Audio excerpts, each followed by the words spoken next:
Bharatiya Janata party के प्रदेश प्रवक्ता नीलेश ठोक ने कांग्रेस पार्टी पर आरोप लगाइन कि राज्य निर्वाचन आयोग शराब की तस्करी ऊपर निगरानी रखे। भारतीय जनता पार्टी के प्रदेश इकाई का कहे है कि अवैया विधानसभा चुनाव में कांग्रेस के जो शराबबंदी रले की नीति है ओकर खिलाफ चुनाव आयोग घलो चिंता जताए है। हाल ही में चुनाव आयोग के अधिकारी मन रायपुर में अपन दौरा के समय कह रही कि छत्तीसगढ़ में चुनाव के समय में शराब और नशीले पदार्थ के बड़े पैमाना पर इस्तेमाल होने की आशंका है। आज एकात्म परिसर में पत्रकार मंडल गोलबात करत प्रदेश भाजपा के प्रवक्ता नीलेश ठोक ने हकीन कि चुनाव आयोग के अधिकारी मन जब कहत हैं कि प्रदेश में शराब और नशा के कारोबार से चुनाव भी प्रभावित हो सकत है, एकर से कांग्रेस के वास्तविकता उजागर हो गए है। भाजपा के प्रदेश प्रवक्ता के कहना रही से कि कांग्रेस अपन चुनावी घोषणा पत्र में शराबबंदी के वादा करे रही से एकर बाद भी पाछू 5 साल में एक गांव भी कांग्रेस के नेता मन शराबबंदी के बारे में कोई ठोस फैसला नहीं करी। उन्हें कांग्रेस के प्रदेश प्रभारी और महासचिव कुमारी शैलजा घलो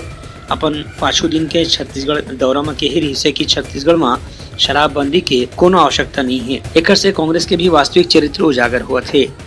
नीलेश ठोकने के कहने रही से कि जोन हिसाब में कांग्रेस के नेता विधायक मन शराबबंदी के पक्ष में बात करत हैं और मन ये कहना है कि शराबबंदी के प्रदेश में कोनो जरूरत नहीं है, ओखर से ही ये मामला में समझे जा सकत है कि चुनाव आयोग की जो चिंता है वो कतक गंभीर हवय। ब्यूरो रिपोर्ट उठलंघा न्यूज।